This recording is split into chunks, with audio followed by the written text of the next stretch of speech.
अस्सलाम वालेकुम जी। ਅੱਜ ਮੈਂ ਆਪਣੇ ਭਰਾ ਦੇ ਕੋਲ ਬੈਠਾ ਵਾਂ ਲਾਲਾ ਰਫੀਕ। ਅਸੀਂ ਇਹਨੂੰ ਯਾਨੀ ਕਿ ਲਾਲਾ ਲਾਲਾ ਹੀ ਕਹੀਦਾ, ਇਹਦਾ ਨਾਮ ਰਫੀਕ ਅਹਿਮਦ ਆ।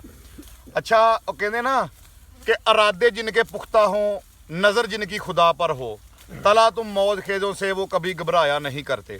ਜਿਹੜੀ ਕਣਕ ਦੇ ਵਿੱਚ ਬੈਠੇ ਆ ਇਹ ਵੀ ਇਹਦੀ ਆ। ਅੱਛਾ, ਜਿਹੜੀ ਗੱਲ ਦੱਸਣੀ ਚਾਹੁੰਦਾ ਨਾ ਜਰਾ ਗੌਰ ਨਾਲ ਸੁਣਿਓ। ਅੱਜ ਤੋਂ ਕੋਈ 30 ਸਾਲ ਪਹਿਲੋਂ ਫੁੱਲ ਜਵਾਨੀ ਯਾਨੀ ਕਿ ਜੋ ਚੜ੍ਹਨ ਲੱਗੀ ਸੀ ਨਾ, ਉਦੋਂ ਲਾਲੇ ਨਾਲ ਇੱਕ ਹਾਦਸਾ ਪੇਸ਼ ਆਇਆ ਕਿ ਡਰਾਈਵਰ ਸੀਗਾ ਕਰਾਚੀ ਲੈਣ ਤੇ ਚੱਲਦਾ। ਅੱਛਾ, ਉਹ ਗੱਡੀ ਡਿੱਗ ਪਈ, ਕਹਿ ਲਓ ਕਿ ਟਾਇਰ ਪੈਂਚਰ ਹੋਇਆ, ਉਹਦੇ ਥੱਲੇ ਜੈਕ ਲਾ ਰਿਹਾ ਸੀ।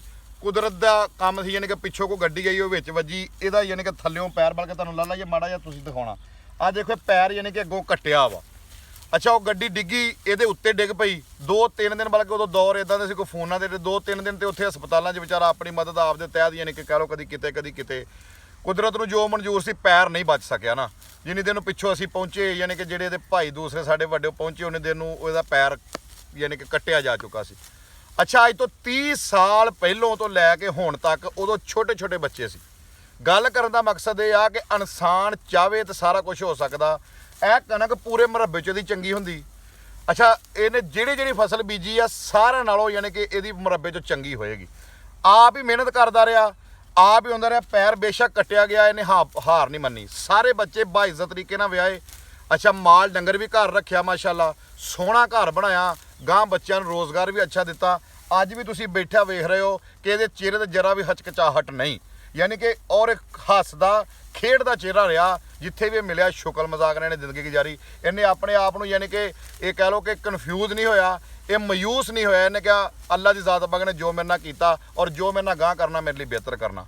ਇੱਕ ਯਾਨੀ ਕਿ ਕਹਿ ਲਓ ਕਿ ਇੱਕ ਐਸਾ ਟਾਈਮ ਵੀ ਆਇਆ ਕਿ ਜਦੋਂ ਇਹਦੇ ਤੇ ਬਹੁਤ ਜ਼ਿਆਦਾ ਭਾਰ ਸੀ, ਬੱਚੀਆਂ ਵੀ ਜਵਾਨ ਬੱਚੇ ਵੀ। ਇਹਨੇ ਉਦੋਂ ਵੀ ਮਰਦੇ ਕਲੰਦਰ ਨੇ ਖਲੋ ਕੇ ਇੰਨੀ ਗੱਲ ਕਹੀ ਕਿ ਸਾਰਾ ਕੁਝ ਅੱਲਾ ਦੇ ਹੁਕਮ ਨਾਲ ਮੈਂ ਆਪ ਕਰਨਾ, ਆਪਣੇ ਹੱਥੀਂ ਕੀਤਾ। ਲਾਲਾ ਜੀ, ਤੁਸੀਂ ਇਹ ਦੱਸ ਸਕਦੇ ਹੋ ਮਾੜਾ ਜਿਹਾ ਕਿ ਤੁਹਾਡੇ ਨਾਲ ਜਦੋਂ ਹਾਦਸਾ ਪੇਸ਼ ਆਇਆ ਤੇ ਤੁਹਾਡੇ ਜ਼ਿਹਨ ਤੇ ਕੀ ਗੱਲ ਆਈ? ਉਸ ਤੋਂ ਬਾਅਦ ਤੁਸੀਂ ਮਿਹਨਤ ਅਣਥੱਕ ਮਿਹਨਤ ਕੀਤੀ, ਕਦੀ ਯਾਨੀ ਕਿ ਤੁਸੀਂ ਮਹਿਸੂਸ ਕੀਤਾ ਹੋਵੇ ਕਾਸ਼ ਮੇਰਾ ਪੈਰ ਹੁੰਦਾ ਤੇ ਮੈਂ ਇੰਜ ਕਰ ਲੈਂਦਾ? ਕੋਈ ਐਸਾ ਟਾਈਮ ਆਇਆ ਹੋਵੇ? ਅੱਗੇ ਤੇ ਇੱਥੇ ਲੱਗ ਗਿਆ ਜੀ। ਵਜ੍ਹਾ ਪਤਾ ਕੀ ਹੈ, ਜਦੋਂ ਮੇਰੇ ਸੱਟ ਲੱਗੀ ਨਾ, ਹਾਂਜੀ, ਮੈਨੂੰ ਇਹ ਸੀਗਾ ਵੀ ਮੈਂ ਹੁਣ ਕੁਝ ਕਰ ਨਹੀਂ ਸਕਦਾ, ਬੇਰੁਜ਼ਗਾਰ ਹੋ ਗਿਆ ਮੈਂ, ਬੇਕਾਰ ਹੋ ਗਿਆ। ਤੇ ਅੱਲਾਹ ਤਾਲਾ ਦੀ ਮਦਦ ਦੇ ਨਾਲ ਮੈਂ ਹੁਣ ਤੋਂ ਹੀ ਆ ਸਭ ਕੁਝ ਕੀਤਾ। ਬੱਚੇ ਵਿਆਹੇ, ਪਾਲੇ, ਨਿੱਕੇ ਨਿੱਕੇ ਬੱਚੇ ਸੀਗੇ, ਹਲੇ 2-4 ਸਾਲਾਂ ਦੇ ਸੀਗੇ ਸਾਰੇ। ਆ ਨਿੱਕੇ ਨਿੱਕੇ ਸੀ, ਅੱਜ ਤੋਂ 30 ਸਾਲ ਯਾਨੀ ਕਿ ਪਹਿਲੋਂ ਦੀ ਗੱਲ ਆ। ਪਹਿਲੋਂ ਦੀ ਗੱਲ ਆ। ਬਲਕਿ ਅੱਲਾਹ ਤਾਲਾ ਦਾ ਐਡਾ ਸ਼ੁਕਰ ਆ ਕਿ ਅੱਲਾਹ ਤਾਲਾ ਨੇ ਸਾਰੇ ਕੰਮ ਨਿਬੇੜ ਦਿੱਤੇ, ਸਾਰੇ ਨਿਬੇੜ ਤੇ ਮਾਸ਼ਾਅੱਲਾ। ਯਾਨੀ ਕਿ ਮੌਜਾਂ 'ਚ ਅੱਜ ਵੀ ਮੌਜਾਂ ਜਾਂ ਸ਼ੁਕਰ ਆ ਅੱਲਾਹ ਤਾਲਾ ਦਾ, ਕੋਈ ਕਮੀ ਨਹੀਂ ਸਾਨੂੰ। ਤੇ ਹੱਥੀਂ ਮਿਹਨਤ